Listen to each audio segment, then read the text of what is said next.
Nike just released a brand new commercial featuring Caitlin Clark and her new Kobe shoe that she released today. And I saw this commercial yesterday on social media. I thought it was so cool. There's a shot when she's in the locker room and she opens her eye and it like turns into what looks like a snake eye, but when you zoom in, it's actually the Kobe logo. Nike just pulled off a massive shift in strategy, and A.A. Wilson is losing it. For years, they poured millions into Wilson's brand, while Caitlin Clark kept breaking the internet every time she stepped on a court. Now Nike finally got the wake-up call. They've been backing the wrong player all along. As they pivot toward the athlete who actually moves units, Wilson is having a full-blown meltdown. Make no mistake, this isn't just about sneakers. It's Nike admitting they favored someone whose shoes gather dust, while Clark's merchandise crashes their website faster than your Wi-Fi on game night. Nike finally delivers Caitlin Clark PE. Is this the first Caitlin Clark exclusive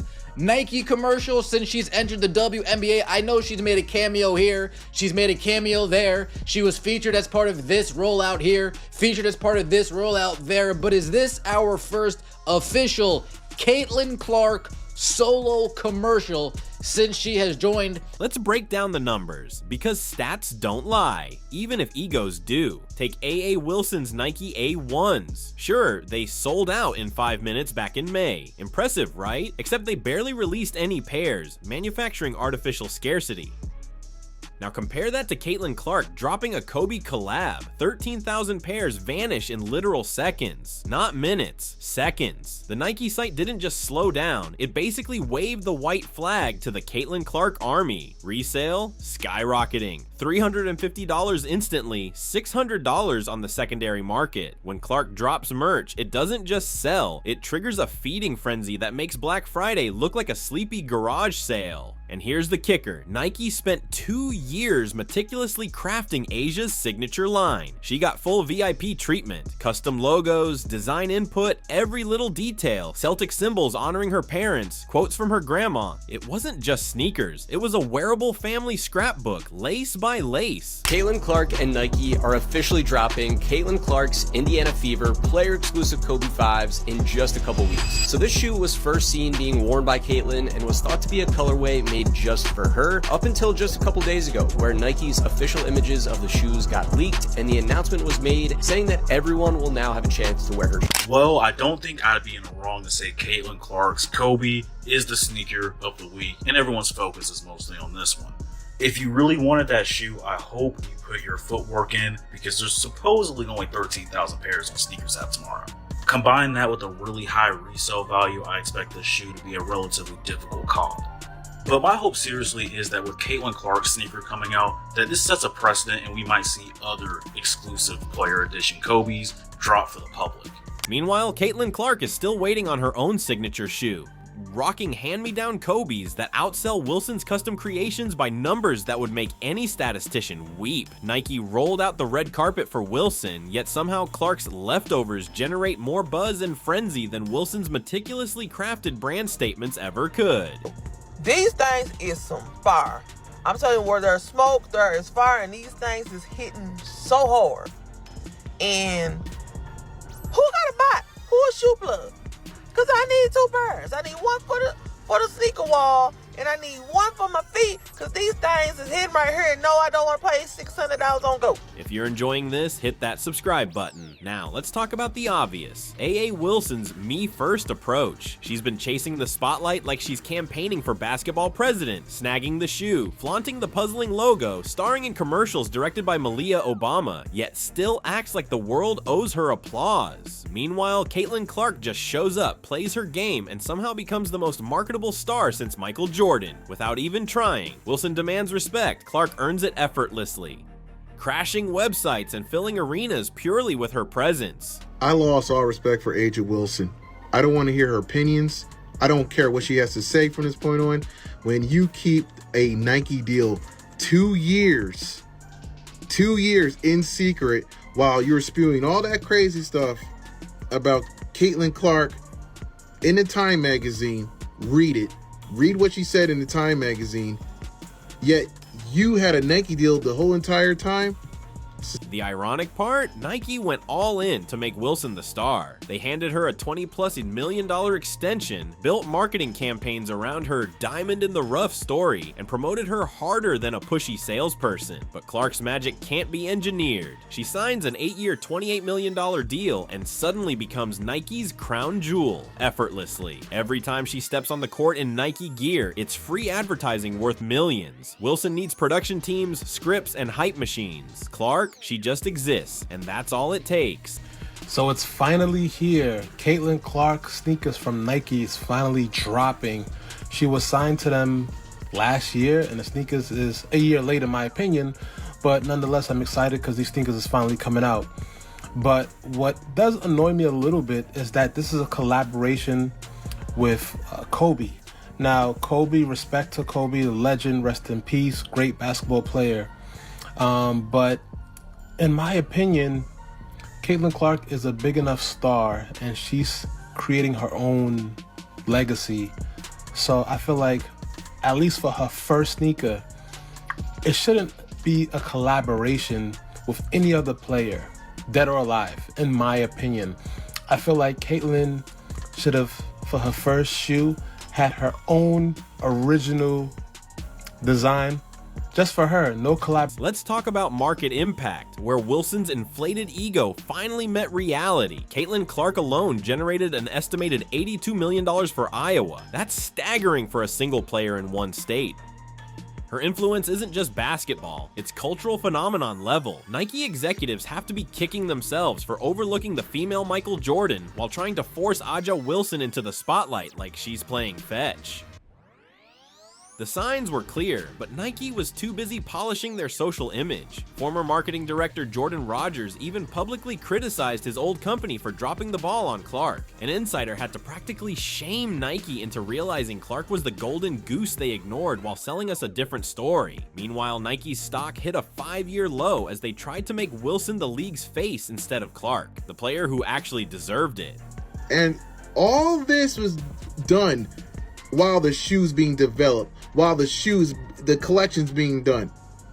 To demonize Caitlin Clark and try to label her as a privileged white girl that's getting all the privileges, even though she earned everything she got. This ain't about color. This is about good and bad. And I honestly find this a little evil. I find this evil. This is beyond bad, because you had the ability to speak up and say, hey, everybody, relax. Don't get on Caitlin Clark. She got a shoe deal. That's cool. I got one too. Mine's taking a little bit, but it's going to come out. Just be patient. She could have came out and said that, but she didn't. Now Nike is finally waking up. Clark drops a shoe and the internet basically implodes. Meanwhile, Wilson watches her carefully planned launch get completely overshadowed by Clark's casual Tuesday release. The contrast couldn't be more stark. Wilson needs months of marketing to make a splash. Clark only needs one post. Suddenly fans are lining up like it's a supreme drop. What really gets AA twisted? Nike is finally admitting what everyone already knew. Clark doesn't just sell shoes, she sells dreams. The market has spoken with its wallets, and the message couldn't be clearer. Caitlin Clark is the future, while A'ja Wilson is yesterday's news, desperately clinging to relevance. He did not fumble Caitlin Clark. It takes years and years of research and development and building and designing and trialing and erroring to build a custom shoe line. Caitlin Clark has played in only Kobe 5s and Kobe 6s almost exclusively for like the last 3 or 4 years. If they are building a shoe for Caitlin Clark, that Caitlin Clark is going to wear, that she's going to sell, that she's going to give away to her teammates, to her fans, to whomever, it has to be as good as, if not better, than the Kobe 5 or 6. And there's new Kobe variants out, and she doesn't wear them. She signed a $28 million 10-year contract with Nike. Year 2. We're in year 2 of that. The shoes are coming. They have to design them. It takes several years for this to happen. We're not just doing a colorway like Nike spent years trying to manufacture hype for Wilson while completely overlooking the organic momentum Clark was building. Wilson collected MVPs, rings, and gold medals, but no amount of hardware could replicate the genuine connection Clark has with fans. Wilson's numbers look impressive on paper, but Clark's influence goes far beyond statistics. She's a cultural phenomenon, and she just plays basketball. Nike finally sees it. Authentic charisma always beats a forced narrative. Clark never asked to be the face of the league. She earned it simply by being exceptional. Meanwhile, Wilson treated it like a throne she was entitled to inherit. Your stock price since 2021, it is down nearly 60%. Your executives and the people who are making these decisions, their stock options are worthless. Meanwhile, you have the single biggest needle mover in all of American sports since Michael Jordan, and you have somehow convinced yourself that you need to slow play this. Let me show you Google Trends search traffic for 4 female basketball players. There is one who only rivals Caitlin Clark, and that is Angel Reese, and you do not have her. She is over at Reebok. I am so confused as to how you would be so invested in the WNBA for several years, and you have been doing great work to try to elevate and uplift that league and many of the athletes there. But this seems like you have convinced yourself that this needs to be an either-or conversation. And we never have an either-or conversation in the men's sports. You have like 10 signature athletes. Half of them don't deserve a signature. Nike's shift isn't just strategy, it's survival. While they poured resources into Wilson, Caitlin Clark has carried the WNBA on her back. Her games pull in over 1 million viewers, while others barely hit 300K. Arenas are packed, and young fans wear her jersey like a superhero cape. That's not marketing, it's raw, organic influence companies would kill for. When Clark's Kobe collab dropped,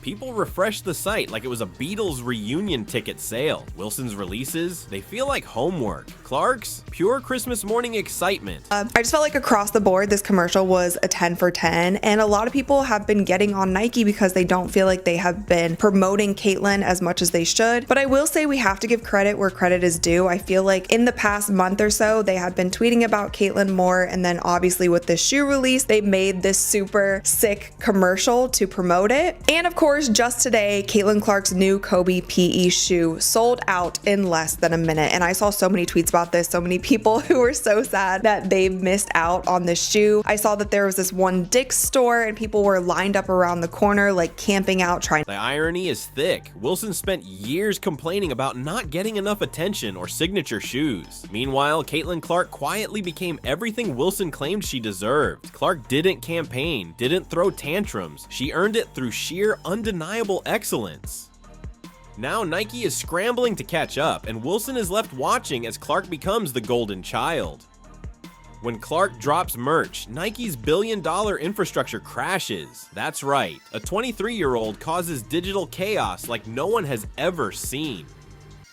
Wilson's releases barely make a ripple. Clark's, full-blown online earthquakes. The market doesn't lie. Wilson can hoard championships. But Clark wields star power that translates directly into dollars. Nike finally realized backing Wilson was like investing in Blockbuster during the Netflix era. You finally put her in a Super Bowl campaign with 9 other women, and all respect to them, but none of them are moving the needle quite like she is. Your tagline in that was "You can't win, so win." One of the best explanations I can come up with is that you are wringing your hands and afraid to enter into this politically divisive conversation that has been co-opted by the media and pundits who are race baiting and doing all kinds of ridiculous things around women's basketball. You can't win, so win. You have the unicorn, the chosen one, the one who everyone wants to hear from, and you were just sitting around. Gatorade, State Farm, Gainbridge, Wilson Basketball have all figured out how to have a point of view with Caitlin Clark. Please, for the love of God, figure something. They treated the future like a backup while overhyping a capped asset. Now we're watching Aja Wilson realize she's not the chosen one as Nike shifts its investment to the true game changer. Wilson's shoes will sell to die-hard fans making a statement, but Clark's gear flies off shelves to everyone. Kids, parents, casual fans. That's total market domination. Nike poured millions trying to make Wilson the face of the league, while the real face was right in front of them. Now they see Clark for what she is, a phenomenon that crosses every boundary. The Clark effect is only accelerating. Nike finally understands they need to bet on the right side. Wilson can demand attention, but the market already decided. Millions of fans cast their votes with credit cards, and Caitlin Clark won. The revolution is here, and Nike finally joined the winning team. I heard that Nike stocked about 14,000 of these, and that is an unconfirmed report, but they sold out in less than a minute. If that's any indication of what a Caitlin Clark signature shoe will do, I think Nike better continue to get on it and get ready to launch this brand for Right. Nike released the shoe this morning for $190. That was the going rate for the signature sneaker. Now, I'm here to tell you, as you guys can see right here on Google, just type in Caitlin Clark Kobe 5. StockX, currently right now, they're going for $345. On GOAT, they're going for $386. And Flight Club, you're looking at $375. Must mind you, these sneakers was just released a few hours ago. These sneakers were retail for $190. This is the Caitlin Clark defect. Nike poured millions into turning Aja Wilson into the face of women's basketball.